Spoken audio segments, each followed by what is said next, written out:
तो कैसे हैं आप लोग? उम्मीद है कि मस्त होंगे और पढ़ाई में व्यस्त होंगे।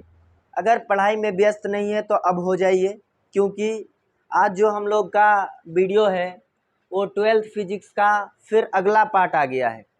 हम लोग पिछले 2 वीडियो में हम लोग 20 क्वेश्चन का सॉल्यूशन किए थे और आज हम लोग 21 से करेंगे। तो 21वां जो प्रश्न है वो है विद्युतशीलता का SI मात्रक होता है। विद्युतशीलता यानी कि परमिटिविटी।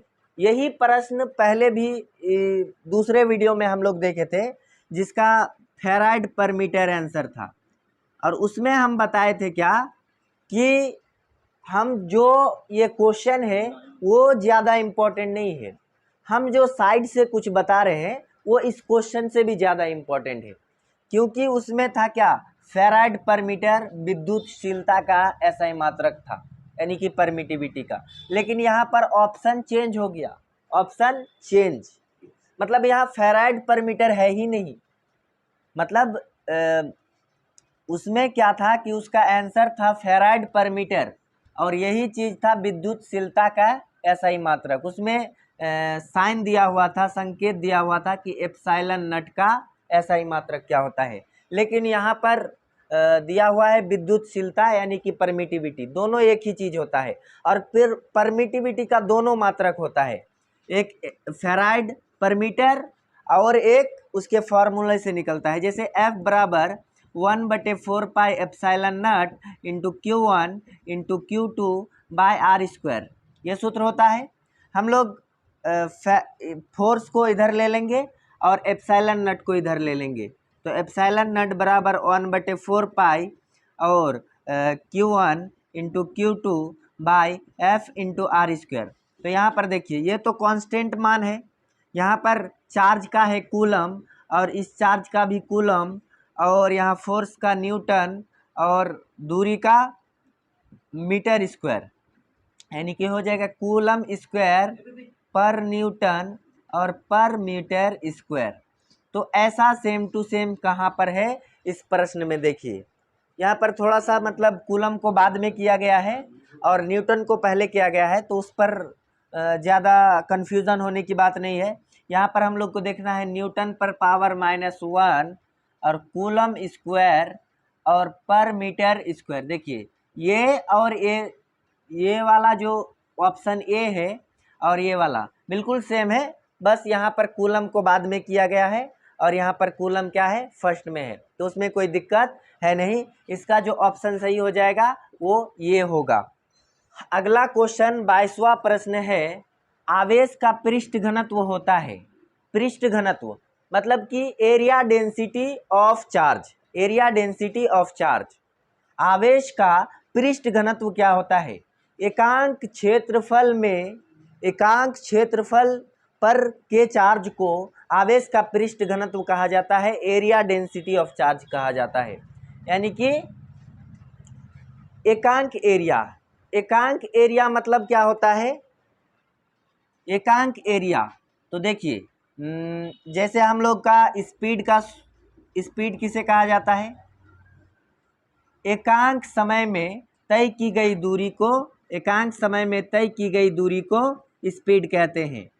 एकांक समय में तय की गई दूरी को, एकांक समय होता है उसको हम लोग बटे में लिखते हैं, जो भी चीज़ एकांक होता है। तो यहाँ पर एकांक क्षेत्रफल के आवेश को एरिया डेंसिटी ऑफ चार्ज कहा जाता है, आवेश का पृष्ठ घनत्व कहा जाता है। यानी कि आवेश का पृष्ठ घनत्व यानी कि एरिया डेंसिटी ऑफ चार्ज को सिग्मा द्वारा सूचित किया जाता है, और सिग्मा का फॉर्मूला होता है Q/A, यानी कि चार्ज बटे एरिया। यानी एकांक एरिया पर के चार्ज को, एक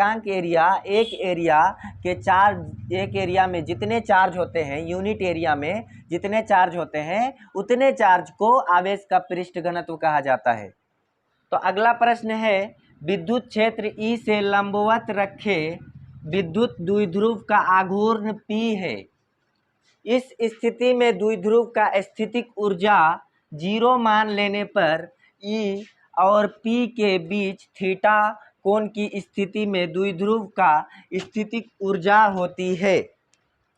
तो यहाँ पर हम लोगों का जो स्थितिज ऊर्जा है, स्थितिज ऊर्जा U बराबर हम लोग फॉर्मूला निकाले थे -PE into cos theta, -PE into cos theta, ये फॉर्मूला निकाले थे जब इलेक्ट्रिक फील्ड जिस डायरेक्शन में है उसके लंबवत डायरेक्शन में एक हम लोग द्विध्रुव रखे, इसको L और इसको L, 2L द्विध्रुव की जो लंबाई होती है वो 2L होता है, और विद्युत क्षेत्र और द्विध्रुव के बीच जब 90 डिग्री का एंगल बनता था, लंबवत रखा था। लेकिन यहाँ पर लंबवत नहीं है, यहाँ पर थीटा एंगल है, मतलब कि यहाँ पर इन दोनों के बीच कुछ भी एंगल हो सकता है। मतलब 90 में जब था तब उसका स्थितिज ऊर्जा जो था वो 0 था, लेकिन यहाँ पर 90 नहीं है, यहाँ पर जो द्विध्रुव और विद्युत क्षेत्र के बीच जो कोण बना हुआ है वो थीटा है, मतलब 90 नहीं है, 90 से कम है। तो अब यहाँ पर क्या होगा, स्थितिज ऊर्जा क्या हो जाएगा, मतलब जब 90 डिग्री एंगल में था, जब विद्युत द्विध्रुव और विद्युत क्षेत्र 90 डिग्री पर था, तब उसका पोटेंशियल एनर्जी 0 था। लेकिन यहाँ पर 90 डिग्री नहीं है, वो 90 डिग्री से घट गया, थीटा मतलब 90 डिग्री से घट गया, यानी कि उसको थीटा मान लिया, यहाँ पर कुछ भी कोण हो सकता है। तो अब जो है पोटेंशियल एनर्जी क्या होगा, उसके लिए हम लोग सूत्र निकाले थे, व्यंजक निकाले थे -PE इंटू कॉस थीटा। अगर इस कॉस थीटा को हम लोग ख़त्म करना चाहे तो यहाँ पर U बराबर माइनस तो अपने जगह पर रहेगा ही, लेकिन P पर वेक्टर चढ़ जाएगा, P पर क्या हो जाएगा, एरो का निशान आ जाएगा, वेक्टर, और डॉट प्रोडक्ट E पर भी क्या हो जाएगा, वेक्टर, क्योंकि ये जो कॉस थीटा है वो डॉट प्रोडक्ट को फॉलो करता है। किसको फॉलो करता है, डॉट प्रोडक्ट को। तो यहाँ पर जो U बराबर हो जाएगा minus vector P dot product vector E हो जाएगा। ये वाला ऑप्शन बी में है, तो इसका सही आंसर क्या हो जाएगा, बी हो जाएगा। इसका सही आंसर क्या हो जाएगा, बी। चलिए हम लोग आगे की ओर बढ़ते हैं। अगला प्रश्न है कूलम बल है, कूलम बल है, ऑप्शन केंद्रीय बल, ऑप्शन बी विद्युत बल, ऑप्शन सी ए और बी दोनों, मतलब केंद्रीय बल भी और विद्युत बल भी। उसके बाद ऑप्शन डी हो जाएगा नन ऑफ दीज, मतलब इनमें से कोई नहीं। तो इनमें से सही आंसर कौन सा हो जाएगा, कूलम जो बल है, कूलम बल, कूलम्स लॉ पढ़े हैं, कूलम्स लॉ, कूलम का नियम हम लोग पढ़े हैं, जिसमें कूलम लॉ जो है वो किस पर काम करता है, जब दो चार्ज किसी दूरी पर रखा हुआ रहता है तो उनके बीच फोर्स को निकालने के लिए हम लोग क्या कौन से नियम का प्रयोग करते हैं, कूलम के नियम का प्रयोग करते हैं। तो ये एक इलेक्ट्रिक फोर्स भी है और ये एक केंद्रीय बल भी है, सेंट्रल फोर्स है। ये क्या है, सेंट्रल फोर्स भी है और विद्युत इलेक्ट्रिक फोर्स भी है, क्योंकि इलेक्ट्रिक फोर्स जो होता है वो सेंट्रल फोर्स तो खुद होता ही है। इसीलिए ये जो कूलम बल है वो केंद्रीय बल भी हो जाएगा और विद्युत बल भी हो जाएगा, यानी कि इसका ऑप्शन जो है ए और बी दोनों, ये दोनों सही हो जाएगा, इसका ये दोनों सही हो जाएगा। अगला क्वेश्चन है, यदि समरूप विद्युत क्षेत्र एक्स अक्ष की दिशा में विद्यमान है तो समविभव होगा। समविभव मतलब देखिए, समविभवी तल का बात हो रहा है यहाँ पर। समविभवी तल क्या होता है, समविभवी तल उस तल को कहा जाता है, उस सरफेस को कहा जाता है जिस सरफेस के सभी बिंदु पर इलेक्ट्रिक पोटेंशियल का मान क्या हो, बराबर हो। जैसे मान लो एक हम लोग सरफेस ले लिए, ये एक सरफेस ले लिए, अगर इस सरफेस के सभी बिंदु पर, इस सरफेस के सभी बिंदु पर इलेक्ट्रिक पोटेंशियल का मान बराबर है तो फिर इस सरफेस को हम लोग कह सकते हैं क्या, समविभवी तल, या इंग्लिश में इक्वी पोटेंशियल सरफेस। तो ये जो समविभवी तल है कह रहा है कि यदि समरूप विद्युत क्षेत्र एक्स अक्ष की दिशा में है, मान लेते हैं कि यहाँ पर जो है विद्युत क्षेत्र को हम लोग मान लिए क्या, एक्स अक्ष की दिशा में। विद्युत क्षेत्र क्या, एक्स अक्ष की दिशा में विद्यमान है। तो समविभवी तल जो होगा वो कौन सी दिशा में होगा, कौन सी दिशा में? यहाँ पर ऑप्शन है एक्स वाई तल की दिशा में, एक्स जेड तल की दिशा में, और वाई जेड तल की दिशा में, और ऑप्शन डी है कहीं भी हो सकता है। जैसे यहाँ पर देखिए, हम लोग अगर इस किताब जो है, ये किताब, इस किताब को हम लोग मान लेते हैं इक्वी पोटेंशियल सरफेस। इस किताब को क्या मान लिए, इक्वी पोटेंशियल सरफेस। और इस मार्कर को हम लोग मान लिए क्या, विद्युत क्षेत्र। क्या मान लिए, विद्युत क्षेत्र। और विद्युत क्षेत्र जो होता है वो हमेशा विद्युत क्षेत्र का लंबवत होता है। क्या होता है, विद्युत क्षेत्र का लंबवत। विद्युत क्षेत्र के लंबवत दिशा में हमेशा क्या होता है, ये समविभवी तल होता है। यानी कि ये समविभवी तल हमेशा विद्युत क्षेत्र का लंबवत होगा। जैसे इस प्रकार से, ये किताब और ये कलम, ये मार्कर जैसे 90 डिग्री पर है ना, हमेशा इस प्रकार से रहेगा। हम लोग इस किताब को मान लेते हैं इक्वी पोटेंशियल सरफेस, और इस मार्कर को मान लेते हैं विद्युत क्षेत्र। ये देखिए 90 डिग्री के एंगल में है, तो इस तरह से होता है। तो हम लोग अगर इसको एक्स अक्ष मान ले, इसको एक्स अक्ष, तो यहाँ पर बाकी जो बचा, बाकी दो जो बचा, ये वाई अक्ष होगा और ये जेड। हम लोग इसको एक्स माने तो ये वाई और ये जेड। अगर इसको वाई माने तो ये क्या हो जाएगा, एक्स और ये जेड। अगर इसको जेड मान लिए तो ये एक्स और ये वाई।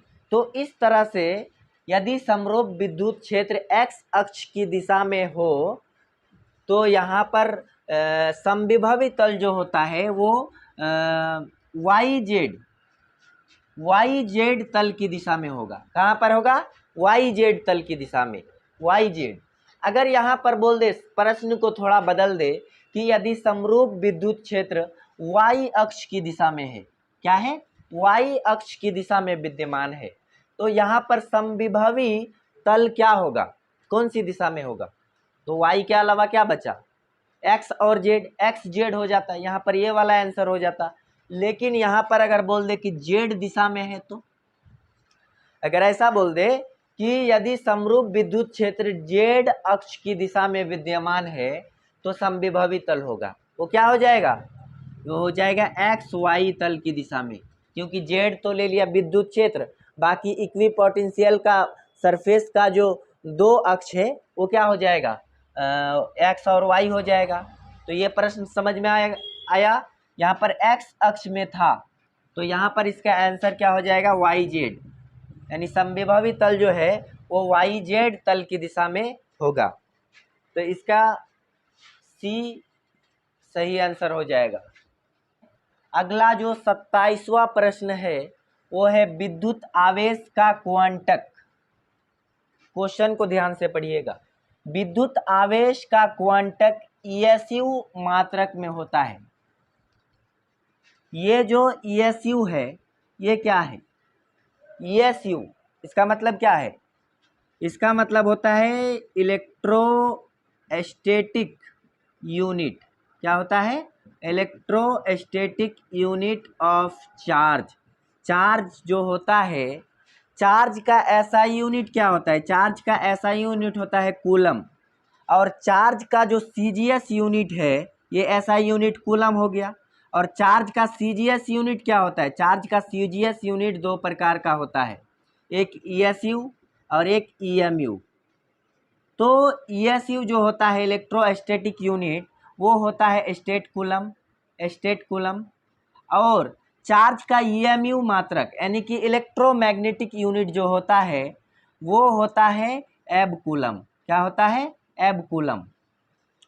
तो यहाँ पर बोल रहा है, क्वेश्चन को अब ध्यान से पढ़िए कि विद्युत आवेश का क्वांटक, विद्युत आवेश का क्वांटक मतलब क्या होता है कि आवेश सबसे छोटा चार्ज, आवेश का क्वांटक मतलब सबसे छोटा आवेश। अच्छा आप ये बताइए कि सबसे छोटा आवेश किसी बॉडी पर कितना हो सकता है, बताइए किसी बॉडी पर चार्ज कितना, सबसे कम चार्ज कितना उत्पन्न हो सकता है, बताइए।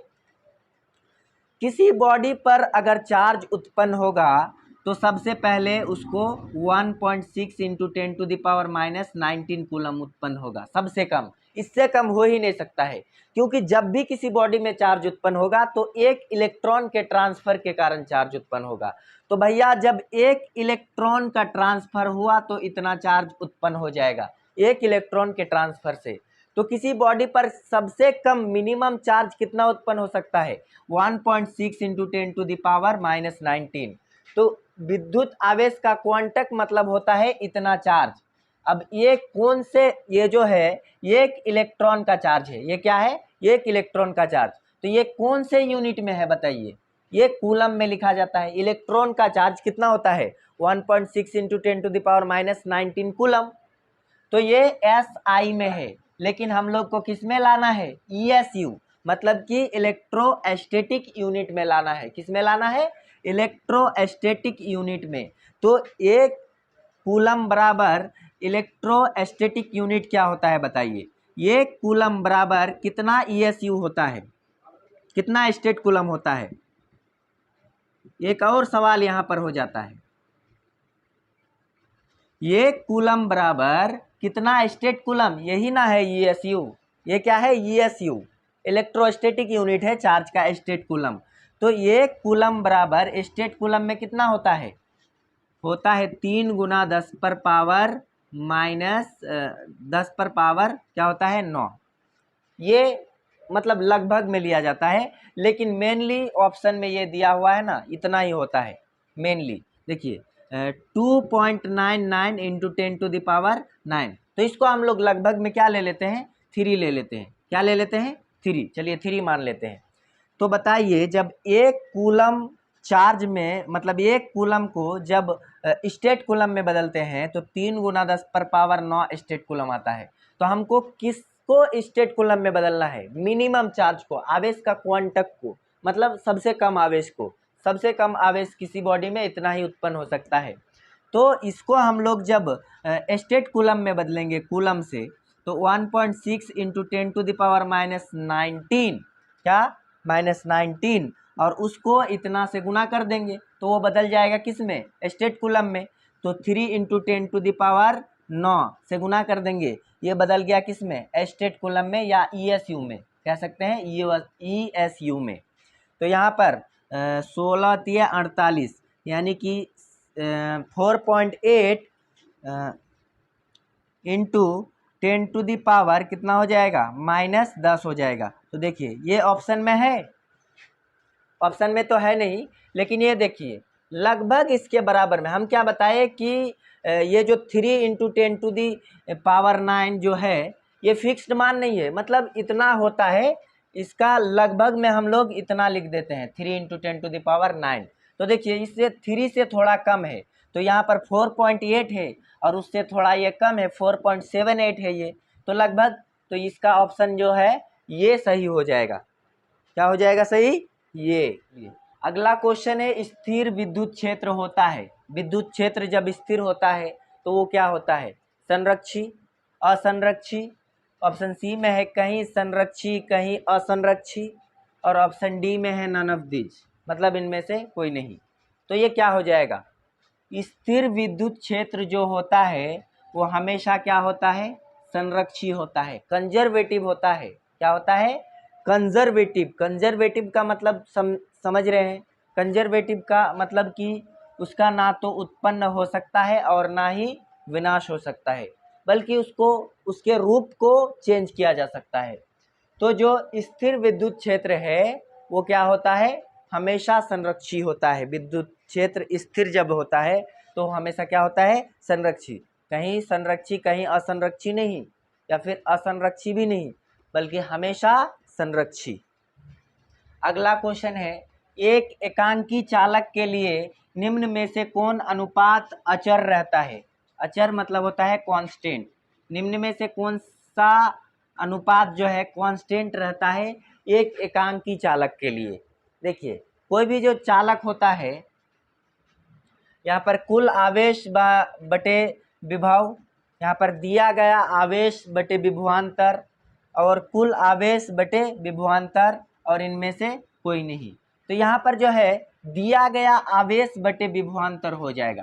क्यों? देखिए, दिया गया जो आवेश है, किसी चालक पर हम लोग दिए कोई भी आवेश देते हैं तो वो Q और गिवन चार्ज और बटे विभवांतर, ये Q बटे V, ये किसका सूत्र होता है? कैपेसिटेंस का। किसका सूत्र होता है? कैपेसिटेंस, धारिता का। किसी चालक के धारिता जो होता है वो हमेशा क्या रहता है? वो कांस्टेंट रहता है। और ये मतलब ये जो ये कैपेसिटेंस है ये हमेशा क्या रहता है? कांस्टेंट। और उसका सूत्र होता है दिया गया चार्ज बटे विभवांतर, पोटेंशियल डिफरेंस। तो ये हो जाएगा अचर, ये हमेशा क्या रहता है? कांस्टेंट। इसका सही आंसर हो जाएगा दिया गया आवेश बटे विभवांतर। अगला क्वेश्चन और आज का अंतिम क्वेश्चन क्या है? ये कूलम आवेश बराबर डॉट डॉट डॉट खाली स्थान है और ESU है। मतलब कि इस खाली जगह को हम लोग को क्या करना है? भरना है। ये कूलम आवेश ESU में कितना होता है? थोड़ी देर पहले बताए हम, वीडियो को पीछे करके भी देख सकते हैं कि ये कूलम जो चार्ज होता है वो 3 × 10⁻⁹ स्टेट कूलम के बराबर होता है। किसके बराबर? स्टेट कूलम के। और ये जो स्टेट कूलम है इसी को कहा जाता है ESU, मतलब कि electrostatic unit of charge. Charge का इलेक्ट्रोस्टैटिक यूनिट जो होता है वो स्टेट कूलम होता है। और एक कूलम बराबर 3 × 10⁹ स्टेट कूलम होता है। तो यहाँ पर सही आंसर हो जाएगा ये कूलम आवेश बराबर 3 × 10⁹ ESU। यहाँ पर हम लोग भर सकते हैं 3 × 10⁹।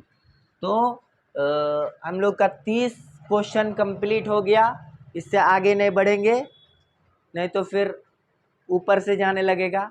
तो आज यहीं तक रखते हैं, आज की कार्रवाई को यहीं पर समाप्त करते हैं।